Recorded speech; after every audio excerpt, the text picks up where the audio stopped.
Hello, and welcome to this special virtual session on how to manage your finances in today's economy.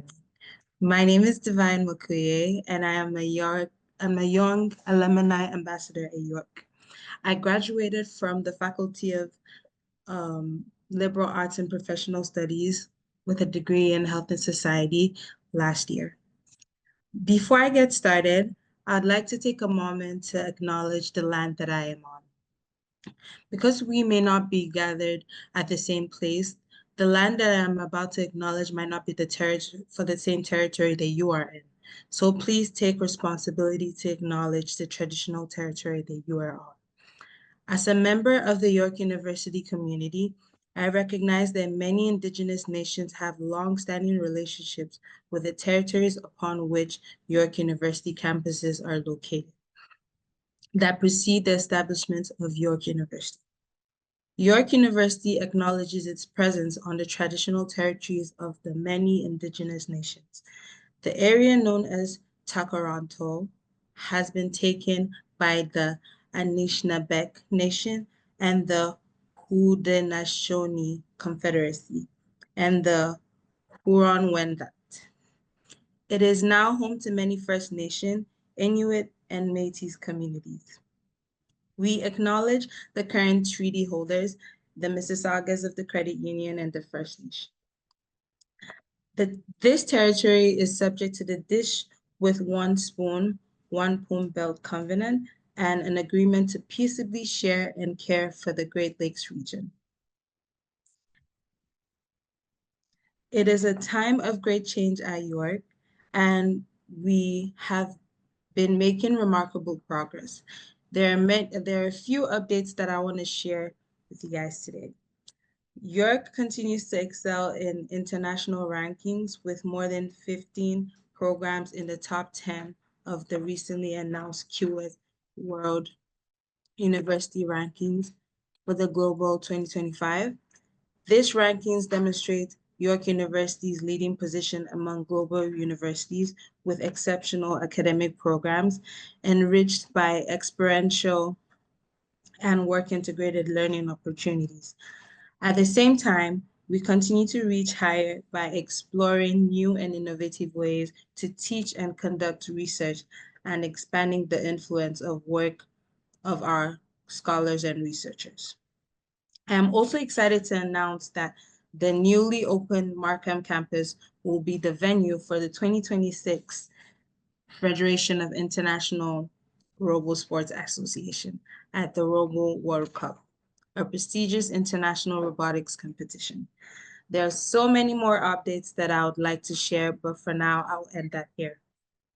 If you need any help with the Zoom webinar, feel free to click on the question and answer button at the bottom of your screen and enter your question. Our team will be ready to help you. That same button may be used to submit questions for our guest speaker to answer during the Q&A period. You may enter questions at any time during the presentation. Please note that all your questions and comments are visible to all our panelists and staff working behind the scenes, and we ask that you keep your comments relevant and respectful. Now, I would like to introduce our speaker for today, Prakash Amarasooriya. I'm sorry if I butchered that. Prakash is a York kinesiology graduate, the manager of scorecard operation at TD, the co-host of the Real Talk Roundtable podcast, a published neuroscience researcher, and a financial literacy advocate. He's also the CEO and the lead producer of the Kashmara Productions, a Canadian production company that builds and presents special events across the country and internationally to bring fans together as a community. Welcome, Prakash. Thank you, Divine, and welcome everyone. So thanks for joining. I know it looks like we have like 40-ish people on the call, and it's an honor to have your time, and I deeply respect having you on here. So we have a lot to cover when it comes to financial literacy. I know it's a how do I describe it? It's a big topic, and I'm not gonna lie to you. I don't think in an hour you're gonna get everything that you want to learn in financial literacy, but we want to chat through some of the things that um I want to chat through some of the things that I think are on top of mind, especially as we think about the economy today, especially with the threats to the Canadian economy from the tariffs in the U.S., as well as some of the just economic instability around the world. So we're going to chat through that. And as Divine said, like your questions, please do kind of opine along the way. Um, Divine did a great introduction to me, but I think it always helps to see pictures. So financial literacy is something that's near and dear to my heart, something that I didn't have growing up, but something that I knew was important no matter what career you go into. And so I was able to luckily successfully advocate for it to be in the grade 10 careers course in Ontario. So that was in 2016. On top of the fact that I have a corporate day job in TD, like Divine mentioned, I do run a production company that I do at night. So that's kind of my alter ego. So for those who are on the call who are either in a day job, working 9 to 5, or if you're an entrepreneur, I do have both those perspectives and happy to answer questions that may result in either of those pathways. So jumping right into it, understanding the big picture. So like we talked about, there's you especially in the crazy world we live in with social media, the news bombarding you all the time, it might feel like there's so much information, there's so much going on, you need to be up to date with so many things. It can be very overwhelming, and that statement is true like 5 years ago, let alone today, and it feels like it's just it gets busier and busier every single time. And so when we talk about today's financial literacy, it's kind of like how do you navigate through that noise? How do you work through it? So we're going to talk through two parts. Like one, we'll talk through inflation. What does that mean? What does that look like? How does it impact you? And then we'll talk about interest rates and how does that impact you as well. Both those things are impacted by the things that are happening in the States, but they're kind of good to know regardless. Like inflation and interest rates are two things that you'll hear about regardless of like the world's situation. But when that comes into play, those two pieces kind of get impacted a bit more. And then we'll chat through some other topics as well that I might think that relates to it or is good to know in terms of financial literacy. And then if we have time, depending on the questions we ask, we might dive deeper into budgeting, but we'll see how the questions come up if that's something you want to explore or not. So without further ado, jumping right into it, let's keep it simple. There's folks on this call who either are super financial literacy experts, so you might be bored with this, but for those who are new, I want to make sure you feel comfortable. So start with definitions. Inflation. So what does that mean, simply put? It just means prices go up over time, and I'll dive deep into it. But before I do, you'll notice it says definitions with a plural. Just a bonus definition for those who like to know the words. Some people get scared of the word mortgage. If you've heard that term, and you're not vaguely familiar with it, it just simply means the bank gives you a loan to buy a house, specifically a house. So when you hear mortgage, it's just a loan to buy a house. That's all it is. So now you know you shouldn't be afraid of the words mortgage or inflation. But diving deep into inflation, I think it helps to take a step back. So, for those who don't know the story of this music album, this is Once Upon a Time in Shaolin by the Wu-Tang Clan. It's actually the most expensive piece of artwork ever sold, and it was sold in 2015 for $2 million. Now you might be asking, why is that the case? And for those hip hop aficionados, you'll know it's because this is the only album. There was only one copy of it ever made for this album, and so as a result of the fact that it's the only copy out there, you can imagine it's rare, and if it's rare, it kind of is going to cost more. So that's the idea of supply and demand. Now, a question to the audience, and I know we're doing Q&A at the end, but rhetorical question is, what happens now if I have two of these albums? What happens to the price of each of these albums? I think most of you would understand that now, because it's less rare, each of these albums will probably go down in value. Maybe it's $1 million each now versus 2 million for one.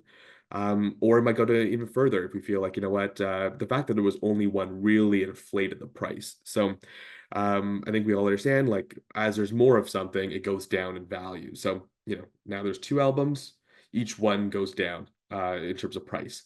Now, if you take that idea and you just kind of extrapolate it, the more of these albums that are out there, the lower the cost of each one of these things are. So the value of each of these albums goes down as we kind of have more of it out there. I think hopefully that's everyone's on board with that. Now, all you have to do is just like snap your fingers and change the idea. And instead of albums, just think of each of those albums being like a Canadian dollar or just money in general. So the idea is the more money we have out there, the value of each of those dollars go down.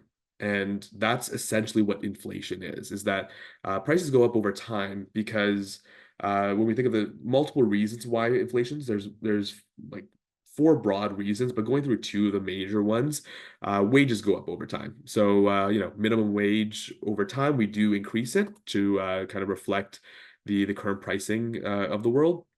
And therefore, as wages go up, prices go up because the theory is, people have more spending money, and therefore we can raise costs, and that's what businesses do to kind of match that. It's called the wage price spiral, and that's why people are mindful of how much we increase wages over time. The second reason is the government prints money over time, as well as the fact that the Bank of Canada, which is separate from the government, may keep interest rates low for too long. And so if it keeps it too low for too long, and we'll talk about interest rates in a second, it just means that people are spending more, and therefore there's, again, supply and demand. If we're spending more, there's increased demand. Things can get too hot, prices get more higher because there's more spending activity as a result of the fact that people are able to buy more. So inflation is just prices go up. There's various reasons for it. It could be wages, it could be government printing money, interest rates too low for too long, but the end result is prices go up over time. So if there's more, and this is all summarized with there's more Canadian money in the system, the value of your money goes down. Why am I harping on this? Like I said, more money out there, inflation goes up every year. The value of your money goes down. This is why I've been harping on it, is because if you're just saving money, like you'll notice, like there's a gentleman here saving money in his mattress, or keeping it in your bank account. If you're just saving money and not doing anything with it, you're actually losing money. And that's kind of why I'm harping on inflation, because if I have $10,000 in my bank account, that sounds great. But if I, for like 2 years, do nothing with it, in 2 years' time, it's not really worth $10,000, because what was worth $10,000 2 years ago, I can't buy the same thing for $10,000 in 2 years, because the price that thing would have gone up. So the idea is, in the system that we live in, you kind of have to, it's like a rat race. You kind of have to keep growing your money. You kind of have to keep increasing your salary, like your raises. And I think a lot of you feel that already, and which is why we feel like there's price creeps and things, is because it feels like we're not making as much money as fast as the things are going up in pricing. And so I kind of want to just impress upon you that while it's great to save money, it's kind of like the beginning step. Like, you really need to focus on investing money, whether it's, and we're not going to talk about investments today because we do have a short amount of time. But if I'm being honest with you, everyone has different advice in terms of how to invest money. I can share some of mine later on, but just the idea of investing is kind of where you want to get to. So it's, pay down your debts, save, and then invest. But we'll talk about that in a bit more detail. And then, like we said, you need to keep your money investments to at least match inflation. So if inflation's like 2% every year, if we're saying that money is going up by 2% every year, so a dollar last year is now a dollar, and like 2 cents this year, then your investments need to kind of match that same percentage of like 2% to 2%, just to keep it at the same value. If your investments do better, like you make 8% on your investments, then you're actually starting to win. So it's this mentality of like, you got to keep moving forward to be able to keep up with the world that is it is. And it's unfortunate. Some people might say it's unfair, but uh, York just wants to make sure you're prepared for that. So that's why we do this webinar, is to talk about the reality of the situation. So we talked about inflation, going through interest rates. That's the other variable. And they are kind of related, which we'll talk about in a second. For those who might hear interest rates, you hear about these announcements happening from time to time. It's actually scheduled in terms of, if you go to the Bank of Canada website, like I track it like every, I think, month or two, depending on when it comes out. It's usually like 10 times a year they have the announcement. But um, essentially, the Bank of Canada's interest rate is like the master control knob for interest rates in the country. You might hear it called the policy rate or overnight rate. But it's a way of like kind of having a control in the system of how do we like moderate things if things are getting out of hand, or we need to kind of stimulate things to get them going again. So long story short, when the Bank of Canada changes its interest rate, it affects, if you have a mortgage, it affects the rate of your mortgage. It impacts credit card interests, like the banks that give you the credit cards, they are affected by the Bank of Canada, and therefore it may reflect in your credit card interest. If you have car loans, same thing. Your savings accounts also get impacted by the interest rate changing. So it's not just the things that you owe money on, it's sometimes even the investments you have might be impacted by the interest rate. And of course, like the trickle down effect is the effect on inflation as well. So it's why it's important to kind of understand interest rates and high level. I'm trying to summarize this easily for you. If the Bank of Canada raises the interest rate, what happens generally? Your debts get more expensive. So, like your loans, your mortgages. So that gets more expensive. The people and businesses spend less as a result of things getting more expensive, especially if borrowing money is more expensive. And as a result of people spending less, this slows down inflation. So you can imagine the Bank of Canada raises interest rates when it feels like, okay, there's too much like going on.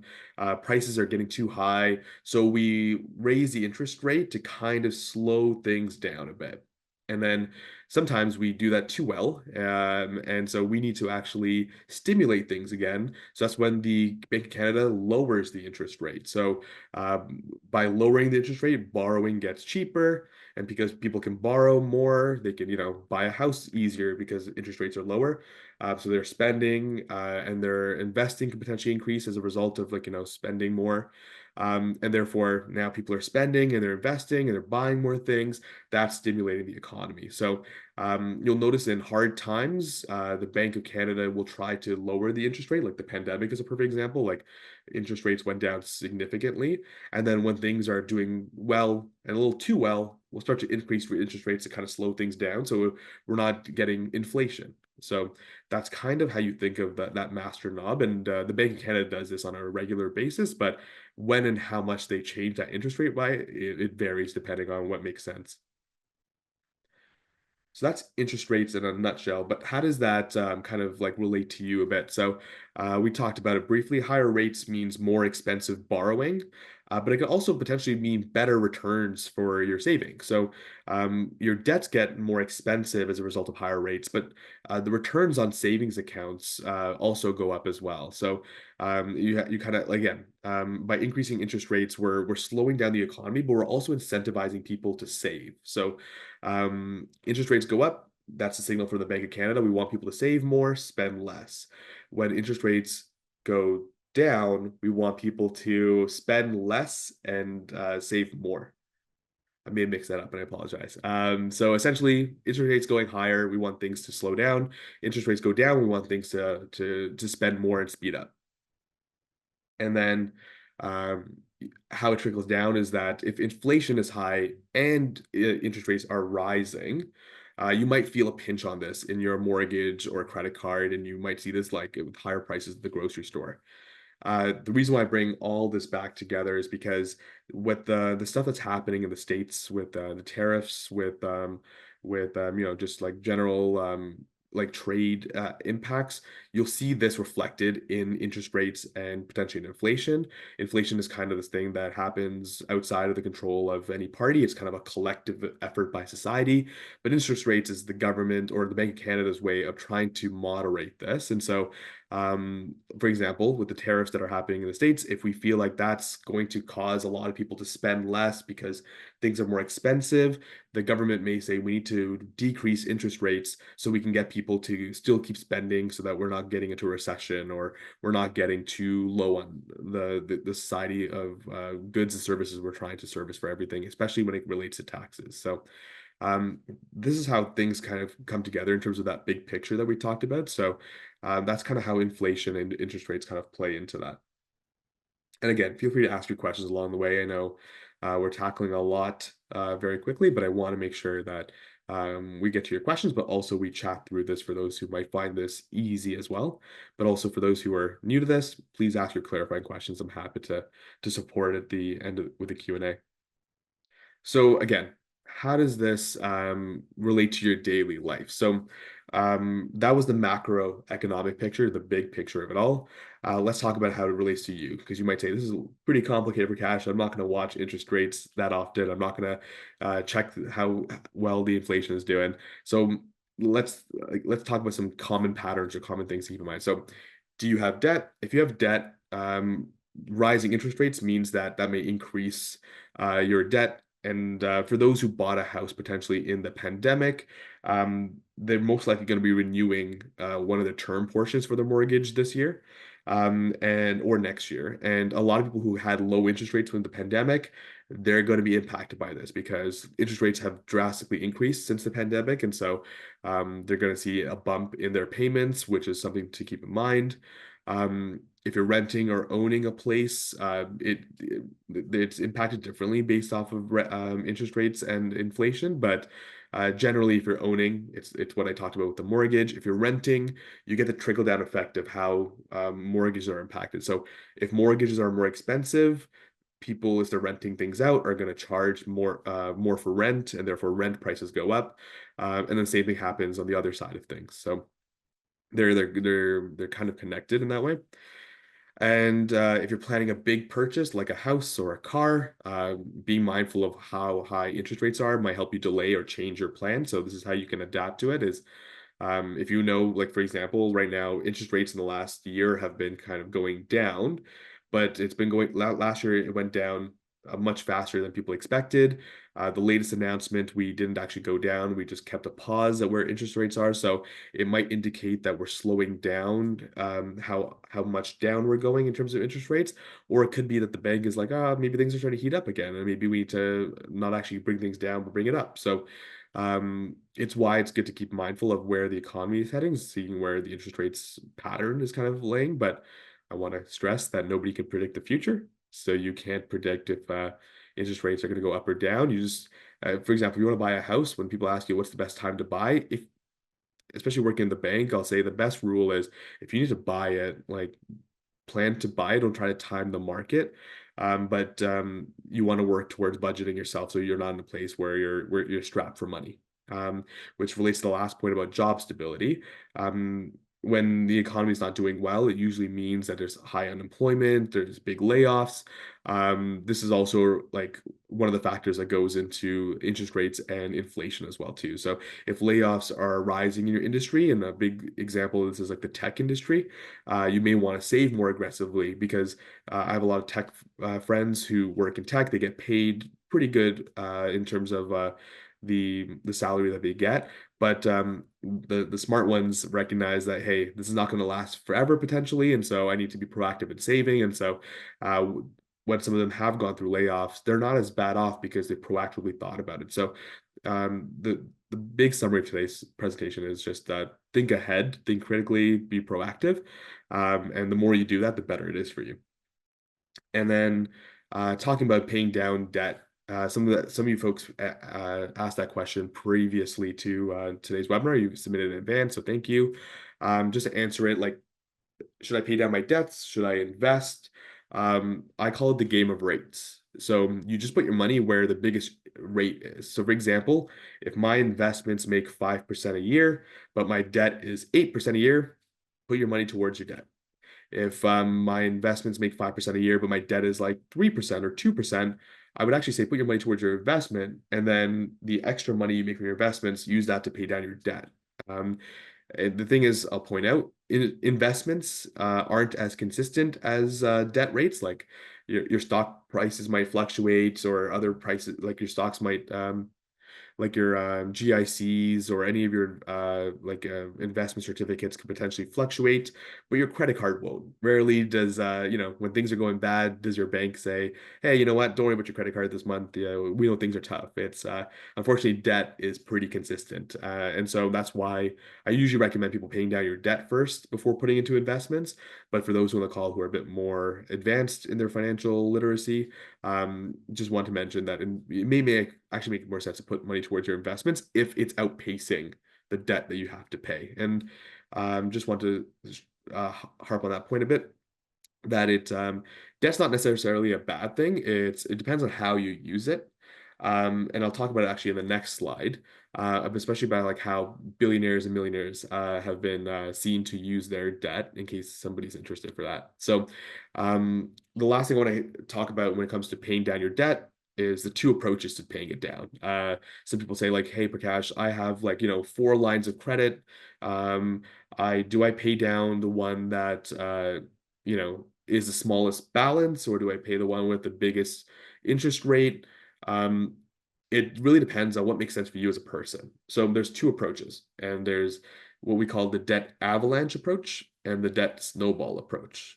So debt snowball, I'll start with the snowball because it's an easier visual. You start with prioritizing the balances. So you pay off the smallest debt first. So if I have a credit card that's $50, I pay that one off first. Then I pay off like, the line of credit that's maybe $1,000 next. Great. Then the next line of credit that's worth like $2,000, I pay that one off. So you start with the smallest debt and you pay each one off based off of which one has the smallest to largest balances. The reason why you do that, and it's the last point here, it's psychology. It's just human nature is you might feel more motivated by finishing something off, even if it's a smaller one. And it makes you go like, wait, I finished off that credit card payment. I'm going to pay off the next thing. So you pay off the next smaller thing, and it gets that snowball rolling down the hill. So it's kind of like the snowball starts small, but over time you're motivated and you pay things down faster. So that's the snowball approach. You pay off the balances first. Um, the more economical way to do it is you pay off your interest rates first. So we talked about the rates. So you don't do it based off the balances. You do one based off of which one has the higher interest rate. So for example, if my credit card is 22% interest, and my line of credit is 8% interest, and I have the same, like, let's say I owe $1,000 on my credit card and I owe $1,000 on my line of credit, I'll pay the one that has the higher interest rate first, so the 22%, obviously. Now, when it comes to which one do you pay off when the balances are different, people still say prioritize the higher interest rate one, because by finishing that one off first, everything else, you actually save more money in the long term because you're paying the one that costs you more because it charges you more interest. So you pay off the one with the highest interest first, and then you move on to the next one. The reason, and like you said, the you pay off more less interest over time, but it's from a human perspective, it kind of sucks. It doesn't feel as great as like, finishing off something, because the one with the highest interest rate may also be the one with like the bigger balance, or it's not as easy to pay off versus like a $50 credit card. So it really just makes sense. Which one are you going to feel motivated to do? Like, do you care about like, I don't care about emotion. I can just pay off this thing regularly and I don't really care about it. Then debt avalanche is the way to go. If you're a bit more emotional and you have self-awareness to recognize that, and you're saying, you know what, I need to be motivated, do the snowball approach. Pay off the smallest thing first, and just keep going from there. So there is no right or wrong approach as long as you're paying your debt off. That's the main thing.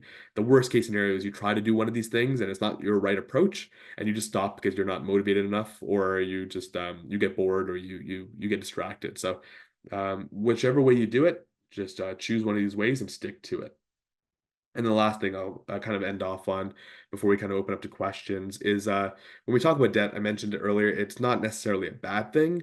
And we talk about like who has the most debt in the world, it's actually the millionaires and billionaires, because there's good debt and bad debt. Bad debt is if you buy like, you buy more, buy now, pay later for like a burrito, or you use it for something that, isn't really going to pay you back in things. Like a car is like a depreciating asset. If you like cars, great, but it's not an investment. And so it's most likely going to be bad debt, versus like a house, which is considered good debt to the everyday person. Just want to kind of show this out because it's kind of a cool thing that came out in the last few years based off the Panama Papers and some of the journalism that found out like how the ultra rich save their money. It's the concept of buy, borrow, die. So like Elon Musk, the celebrities in the world have been caught using this thing. It's in today's system, it is a loophole, it is legal, but it is you can question the morality of it. But the idea is, let's say I'm Jeff Bezos, I have Amazon. I the first step is buy. So I've either created Amazon or I've bought a lot of Amazon stock, or real estate portfolio or businesses. So I've a lot of appreciating assets. Let's say it's $30 million. So that's step one. It's usually the hardest step. It's why the ultra rich do this, and not Prakash right here doing it. So you have step one, you buy assets, whether it's stocks, real estate, or businesses. Step two is you actually borrow against those assets. So I now have $30 million. I go to the bank saying, hey, I have $30 million worth of Amazon stock. I want to borrow, 30 or $20 million from the bank as a line of credit for me to use. And so I now have, let's say, $20 million line of credit, and what the billionaires do is they actually just live off of that $20 million line of credit. And so that's $20 million worth of debt, technically, that they could be spending up to. They're not using all of it, but they could buy, their private jets, their yachts, their houses, etc., or grow more businesses that way. Um, and why do they do that instead of, why do they use debt? Is because they're tax avoidance is the key word phrase. I'm not saying tax evasion, but tax avoidance, because yeah, they're paying 3% on the debt that they have to pay back, and it's 3% versus nothing, but it is cheaper than paying taxes on the wealth that they would have to do, because they would have to sell that stock, pay capital gains tax, etc. And so that's how the wealth do is they actually live off of debt for all their life, which is cheaper than paying taxes. And then the last step is die, which is where they keep doing that until they die, and then they pass on those assets to their heirs, their children. Those kids usually avoid capital gains tax. It minimizes estate tax, and therefore that wealth kind of keeps going. And so that's kind of how the rich stay rich and the poor get poorer when you hear that phrase, and something to keep in mind. But I want to harp on the point of like debt isn't bad or good. It's a tool depending on how you use it. But for those who are, really into financial literacy, or if you're not, it's kind of it's a good perspective to think about how the world deals with debt. And then just to kind of wrap up before we get into Q&A, again, relating it back to your personal life. So we talked about investing. Look at how economic trends are affecting certain markets. I mentioned energy or tech may perform differently based off the economic cycle. Tariffs will impact that as well as some other factors. Saving, consider high interest saving accounts when rates are high, because if rates are high, those high interest savings accounts are higher. So that's one tip if it helps. Budgeting, and we can talk about this depending on how your Q&A goes. Prioritizing essentials and track price increases, like being mindful of your budget. And I like, depending again how the questions go, I can maybe even share my budget if you're interested in seeing it. And then emergency funds, of course, like I said, being proactive, thinking ahead, making sure you have enough cushion to protect yourself in case the job market weakens, trade tariffs, no matter what. Do have an emergency fund. Best recommended advice, like have 6 months worth of your payments kind of put away. And when we say put away, it's so that again you could pull out an emergency, you could put it in your investments, but you need to be able to kind of pull it out when you need to for supporting you during a rainy day. So that's kind of, I think, a good place to stop, knowing we're at like the halfway mark. So I'm gonna pass it back to Divine to like, let's see how questions have come in, if they come in, and answer any things that you have top of mind. Thank you so much, Prakash, for such an informative session. Um, I think we do have some time for questions, so we should be able to transition into that. Um, one second, let me just pull up the questions on here. So, okay, so our first question is, what is the best way to buy a condo? This is a good question. I need to know it too. Okay, it's a very broad question. What is the best way to buy a condo? Okay. So I'll mention, because I always think it helps to relate to you if I tell you what I do. So I live with my parents and my brother at home. The housing prices are crazy in Toronto specifically, but in Canada as well as worldwide. And so I am saving to buy my own condo. But what I've done in the meantime is I have bought an investment condo with my family, and kind of like how we do it. And it's kind of my rule is where possible, like teamwork is kind of the way to do it. So if I show you my budget, I can show you like how we kind of break it down. But the idea is by splitting costs with people, whether you're in a marriage or whether it's family or whether it's friends that you really trust, that you want to kind of come together. I'll say transparently, like Western society really focuses on individualism. So it's like, you got to do everything on your own or close to on your own. But like collectivist societies, especially in Asia, like they have intergenerational households, and it allows them to kind of accumulate wealth a lot faster. And so I remember having a lot of these passionate conversations with my friends. But the idea is if you work together with the people that you trust, and trust is the key word, it's probably the best way to do it. So instead of trying to buy a condo on your own, like working with your family, working with friends to do it, and like to share costs. And for those who have an ego about sharing with your family, unfortunately, it is reality of the world.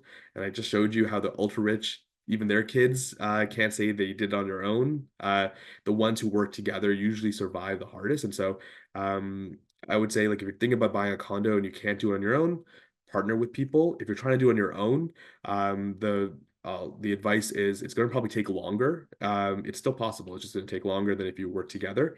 And if you do it solo, budgeting is a huge part. Have a goal in mind. So, for example, I know I want to buy a condo in Mississauga. I put a budget of like nothing over 500K. That means I need to save up 20% down payment. So I'm gonna, whatever that is. Um, that's my goal. And then I'm also going to keep increasing my salary and income so that I can qualify for a mortgage to cover the rest. That's kind of like the general idea for that question, but happy to answer a follow-up in case they ask it. No problem. That's a good answer. Um, the next question I have on here is, um, this attendee would like to know if they should invest in stocks, if it's a good investment or not. Yeah, it's a great question. And so it's a subjective question, and I'm not gonna cop out of it, but I want to say that everyone's gonna have different advice, and I'm not gonna give specific financial advice to a person that I may not know their situation. But I do want to point out with stocks, because a lot of people ask about that.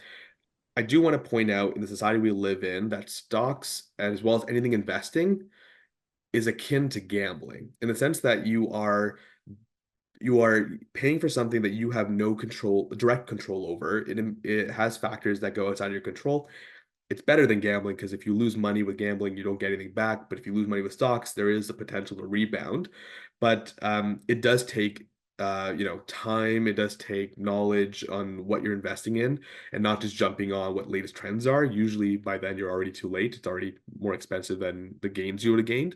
And I'll tell you, the only stocks I invest in is through TD because I'm an employee of TD, and they kind of have a good employee sharing program for that.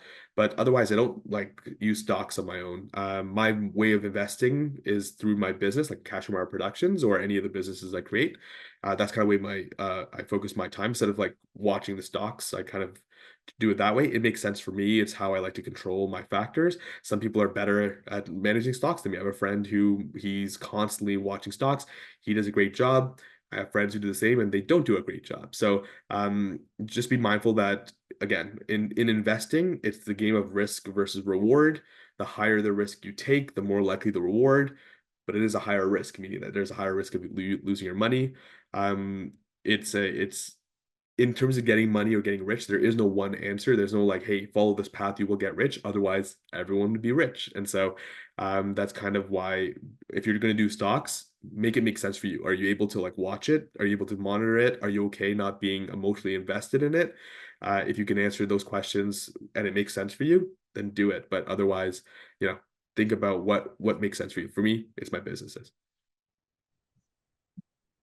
Um, Another question, we have a couple more questions here. Another question is, should you focus on the reducing fixed rate mortgage principal or a LOC, which is used for an investment property? Variable rates and only interest is paid, which is claimed on income. Sorry, this is a long question. Which is claimed on income tax. The LOC rate is higher and no principal is being paid down. Mm. Sorry, it sounds like a fantastic question, and I want to know the details for it. Can you Yeah. repeat that one again, Divine? Yeah, sure. It says, should you focus on reducing the fixed rate mortgage principal or on the LOC, which is used for an investment property? I think that's the main portion of the question. Yeah. Gotcha. I see it. I see it here asked in the chat as well. So, should you focus Mm-hmm. on reducing fixed rate mortgage Mm-hmm. principal or a line of credit which is used LOC. for investment? The variable and their given conditions, variable rate, and only interest is paid, which is claimed on int this person is quite savvy. I like it. The line of credit rate is higher, and no principal is being paid down. Okay. It's a good question. I think it depends on the specific numbers. Like I know it says that the rate is higher. I don't know how much higher, but like so it looks like this person is using a line of credit to for their investment purposes, and they also have another fixed line of credit that's used for their mortgage, I think it was. Um, Yeah. it's so a fixed mortgage means that it's not changing the interest rates. So when the economy, sorry, when the Bank of Canada changes their interest rates, fixed rates won't change. But it's usually higher than variable rates because of that lack of risk. So it's steady, and the idea is that the other one is variable and it can change.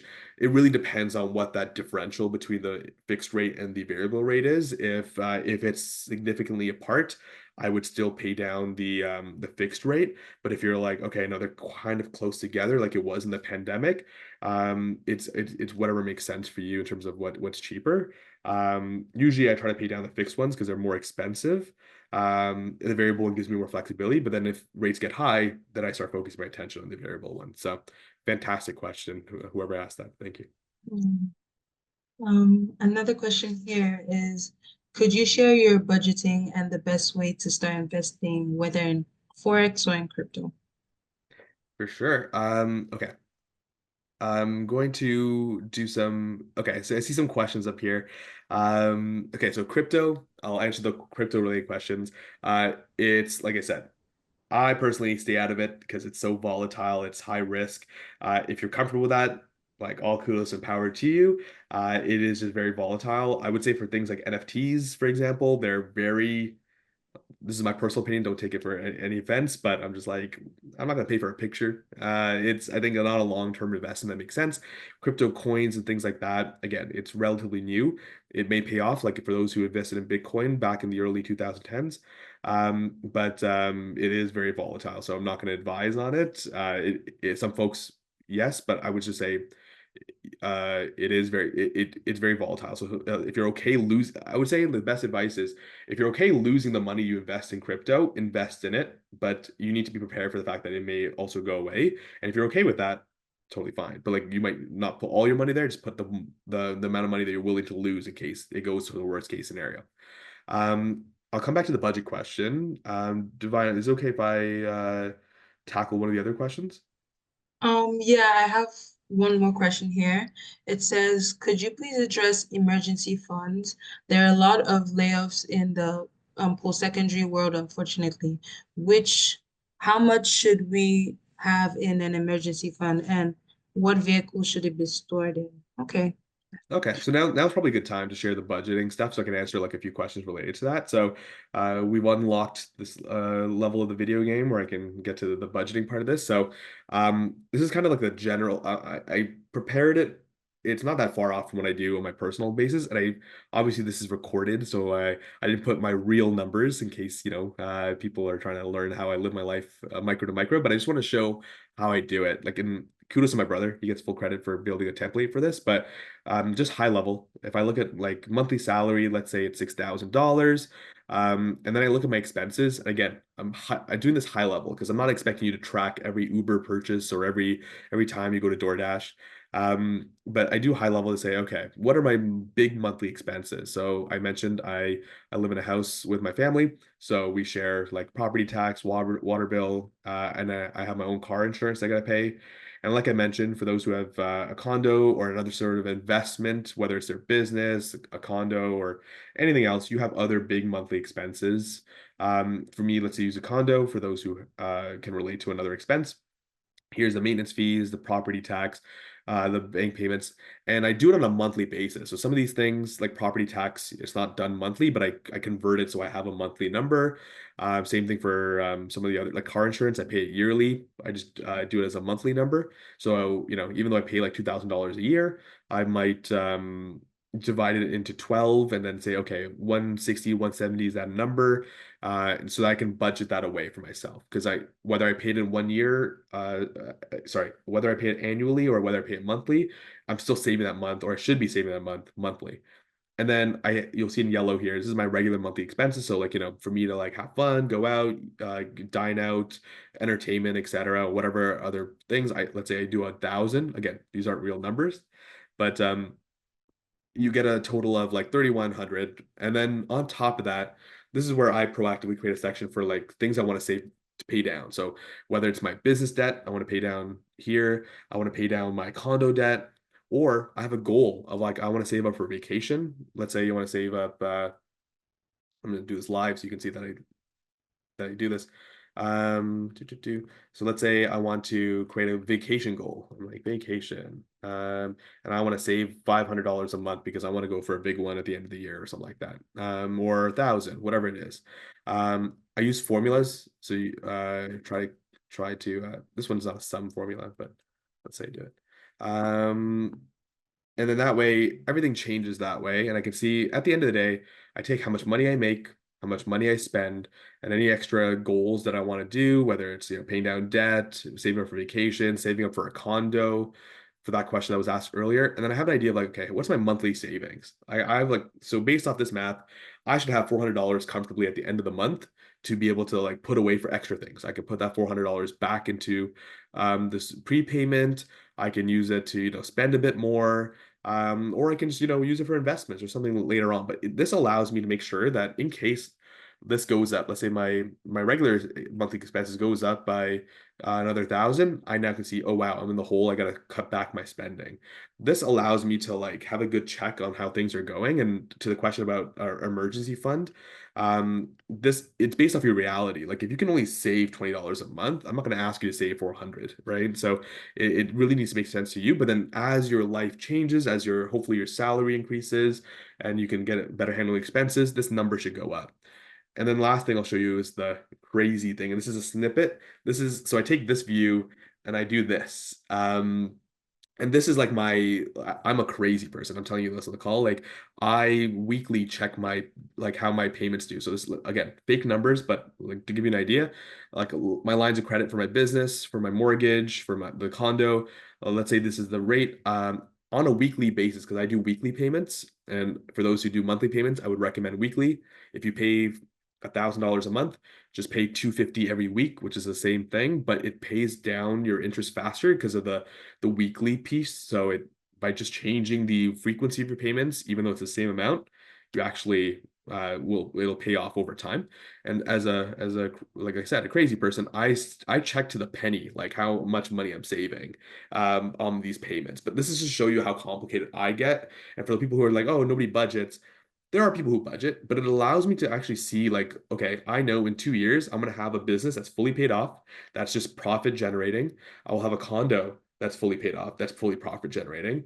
And those are cool goals to have, but it takes the work to pre-plan like this. And I know people who are very similar to me who do the same thing.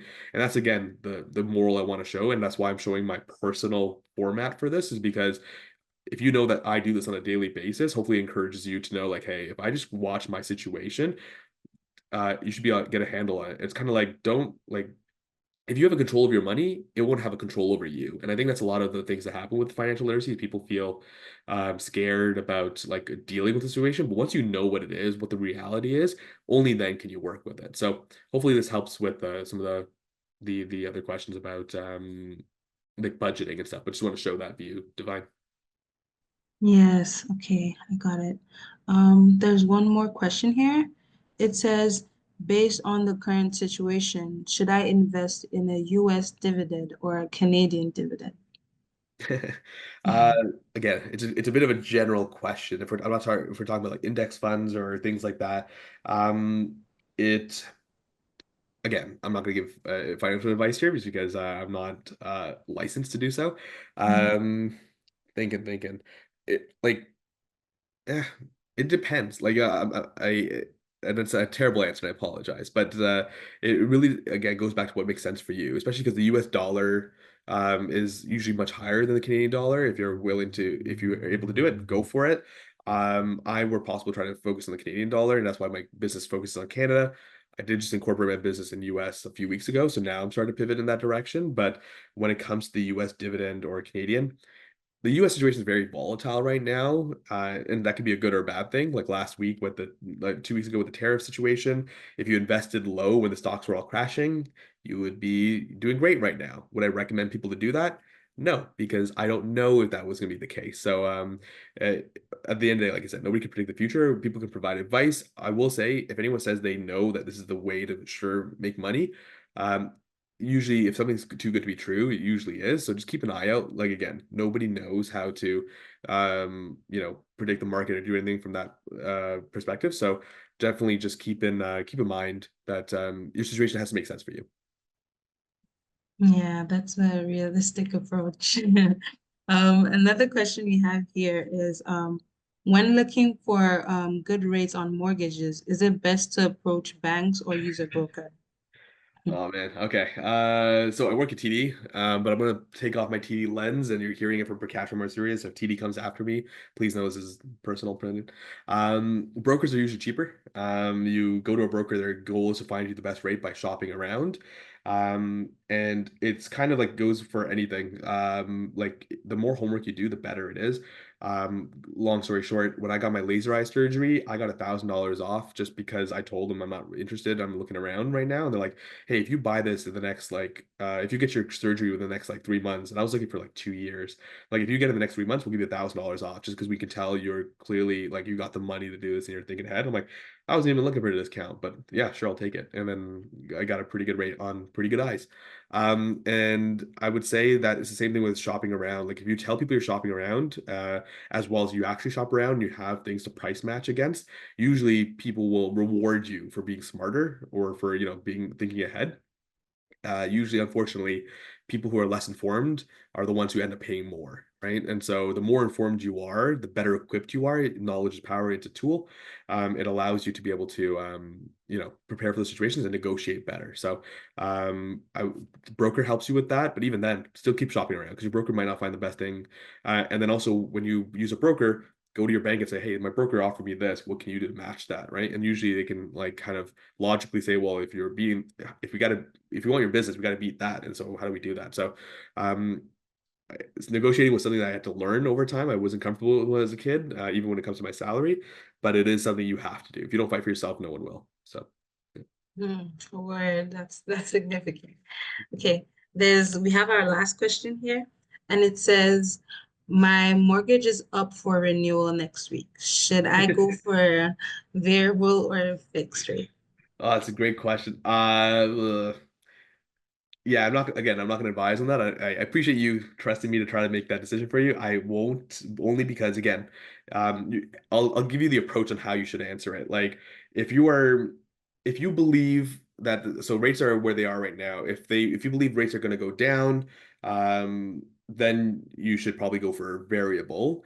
If you feel like, you know what, I don't want to take that risk because in case, and if you, especially if you financially can't afford if rates go up, I would do fixed because then you're saying I don't want to gamble. I just want to play it safe. I'd rather know what I need to pay regardless of what it is. If you're feeling like you're able to take that chance or risk a bit more and you have a bit of cushion in case rates go up, do variable. That's kind of the mentality that you should have. So if you're like you don't want to deal with the stress of rates going up and down, do fixed. If you're able to do so and you want to take a chance on rates potentially going down, do variable. Okay, sorry, we actually have one more question. It says, how long does it take for me to move my mortgage to another bank? For example, TD to Scotia. Yeah, great question. Again, depends on each bank's systems. And I'll tell you again, secretly, banks are like hoping that it's more work than it's worth for you to move it, and that's why they kind of keep you stickier. But again, if you do the work, if you're willing to move it and you're actually able to, um, you'll actually save money. And so, yeah, it might be more work than you'd like, but it financially may make more sense. But then again, banks and companies and systems are counting on you to to be lazier, and therefore, you pay more for being lazy, right? You pay for comfort. So if you're paying to keep things, where they are, yeah, it's easier, but it does cost more. But if you're willing to put the work in, just like working out at the gym, you'll get the results, right? So especially in the financial sense. Okay, I think that's all our questions for today. Thank you, Prakash, for having us and being with us today. Um, we can now go over the closing remarks.